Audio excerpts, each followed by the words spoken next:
अगला टॉपिक है हमारा अर्थव्यवस्था की केंद्रीय समस्याएं।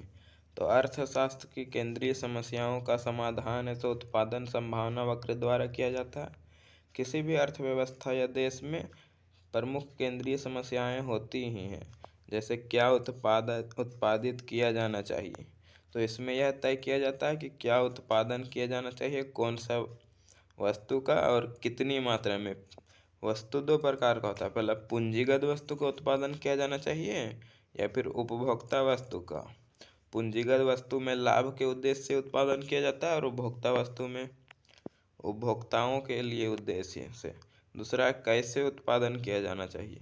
यह इससे संबंधित है कि वस्तु को उत्पादन है तो श्रम प्रधान तकनीक द्वारा किया जाना चाहिए या उच्च प्रौद्योगिकी प्रधान तकनीक द्वारा किया जाना चाहिए। तीसरा, किसके लिए उत्पादन किया जाना चाहिए। यह इससे संबंधित है कि कौन से वर्ग के लिए उत्पादन किया जाना चाहिए, जैसे कि अमीर वर्ग के लिए जो समृद्ध होते हैं या फिर गरीब वर्ग के लिए जो किसान मजदूर होते हैं, इसके लिए। फिर अगला टॉपिक है उत्पादन संभावना वक्र। तो अर्थव्यवस्था के केंद्रीय समस्याओं का उत्पादन संभावना वक्र द्वारा किया जाता है।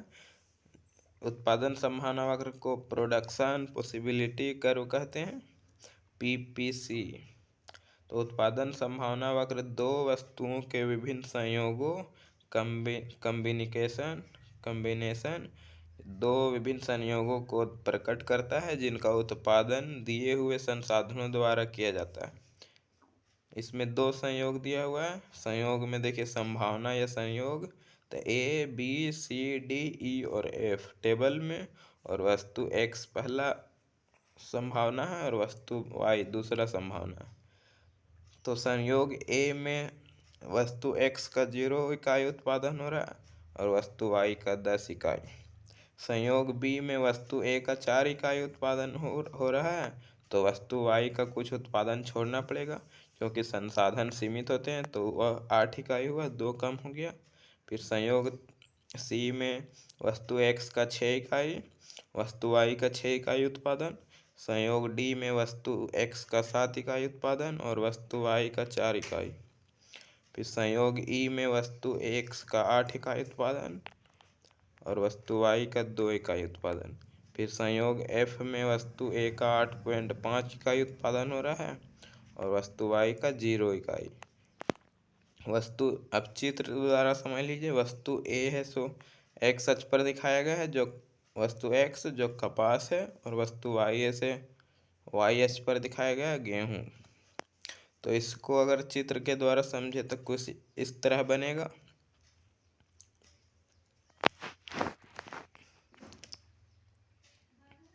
और फिर उत्पादन संभावना वक्र में खिसकाव होता है।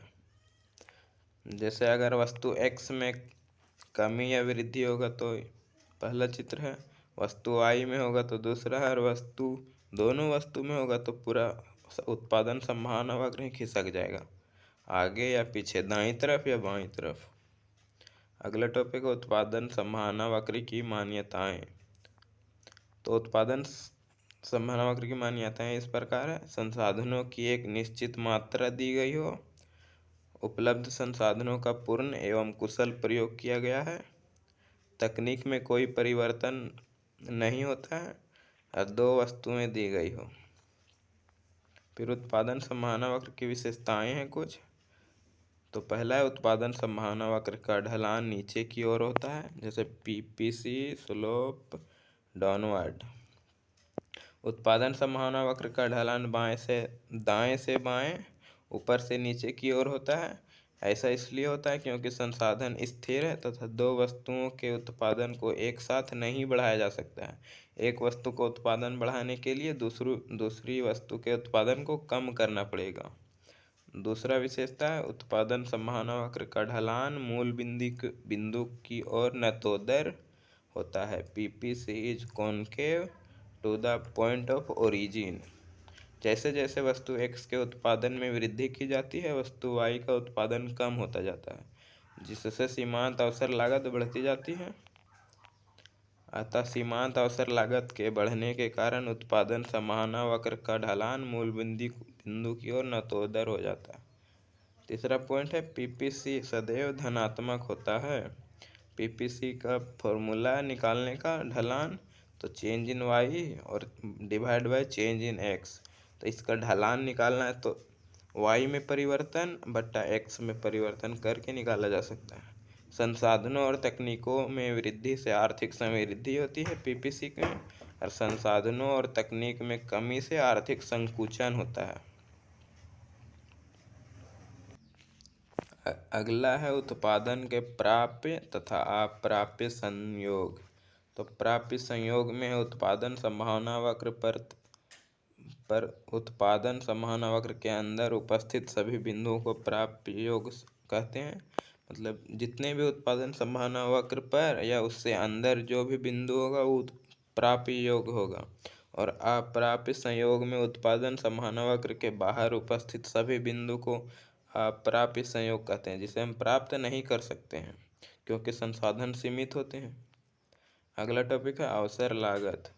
तो अवसर लागत एक अवसर का लाभ उठाने के लिए दूसरे अवसर की हानि की लागत होती है अवसर लागत। जैसे एक व्यक्ति को 20,000, 15,000 तथा 25,000 की नौकरी पाने का अवसर मिला है। अब एक समझदार व्यक्ति 25,000 की नौकरी का चयन करेगा, लेकिन उसे 25,000 की नौकरी पाने के लिए दूसरे सबसे अच्छे विकल्प 20,000 की नौकरी को छोड़ना पड़ेगा। अतः 25,000 की नौकरी पाने की अवसर लागत 20,000 की नौकरी है। यह अवसर लागत होता है। अगला सीमांत अवसर लागत मार्जिनल अपॉर्चुनिटी कॉस्ट। तो यह वस्तु x की उस मात्रा को प्रकट करता है जो वह वस्तु x की अतिरिक्त इकाई का उत्पादन करने के लिए आवश्यक त्यागता है। इस तरह हमारा चैप्टर ही खत्म हो जाता है। अब हम कुछ प्रश्न देख लेते हैं इसमें इम्पोर्टेंट। तो है व्यष्टि अर्थशास्त्र में किन विषयों का अध्ययन किया जाता है। तो पहला मांग का सिद्धांत, उत्पादन का सिद्धांत, लागत का सिद्धांत, कीमत का सिद्धांत, वितरण का सिद्धांत और कल्याण का सिद्धांत। अगला प्रश्न है समष्टि अर्थशास्त्र के क्षेत्र का वर्णन कीजिए। तो समष्टि की मुख्य विषय वस्तु है राष्ट्रीय आय एवं रोजगार का निर्धारण। वस्तुतः समष्टि अर्थशास्त्र अध्ययन आय एवं रोजगार के निर्धारण के लिए किया जाता है इसका अध्ययन, इसलिए इसे आय तथा रोजगार सिद्धांत भी कहा जाता है। दूसरा, समष्टि अर्थशास्त्र में समान कीमत स्तर तथा मुद्रा की पूर्ति का अध्ययन किया जाता है। अगला है टॉपिक पीपी वक्र का नीचे की ओर ढालू होने के कारण। जो पीपीसी वक्र है उत्पादन संभावना वक्र, वह नीचे की ओर ढालू क्यों होता है। तो अर्थव्यवस्था में संसाधनों के पूर्ण उपयोग की स्थिति में यदि एक वस्तु का उत्पादन करना है तो दूसरे वस्तु का मात्रा को त्याग करना पड़ेगा। एक वस्तु की अधिक मात्रा तभी प्राप्त की जा सकती है जब दूसरी वस्तु की मात्रा में कमी की जाए। जब एक वस्तु की मात्रा में कमी किया जाता है तो वक्र y अक्ष के समानांतर नीचे आता है। जब दूसरी वस्तु की मात्रा बढ़ाई जाती है तो वक्र बाएं से दाएं x अक्ष के समानांतर बढ़ जाता है। यही कारण है कि पीपी वक्र या पीपीसी वक्र का आकार बाएं से दाएं की ओर ढालू हो जाता है। अगला अवसर लागत। तो एक अवसर का चयन करने पर दूसरे सर्वश्रेष्ठ अवसर का किया गया त्याग अवसर लागत कहलाता है। अगला सीमांत अवसर लागत मार्जिनल अपॉर्चुनिटी कॉस्ट। तो किसी वस्तु की मात्रा बढ़ाने के लिए त्यागी गई वस्तु की दर सीमांत अवसर लागत कहलाती है। जब एक वस्तु की मात्रा को बढ़ाना है तो दूसरी वस्तु की जितनी मात्रा घटाई जाती है वह सीमांत अवसर लागत कहलाता है। इसमें दर का प्रयोग प्रति इकाई त्यागी गई वस्तु की मात्रा के लिए किया गया है, यानी कि कितनी इकाई वस्तु का त्याग किया जा रहा है वह दर कहलाता है। तो आज हमारा टॉपिक समाप्त हो गया पहला चैप्टर। अब हम अगला चैप्टर देखेंगे अगला क्लास में। हमारे चैनल को सब्सक्राइब कर लीजिए ऐसे ही वीडियो पाने के लिए और लाइक कर लीजिए।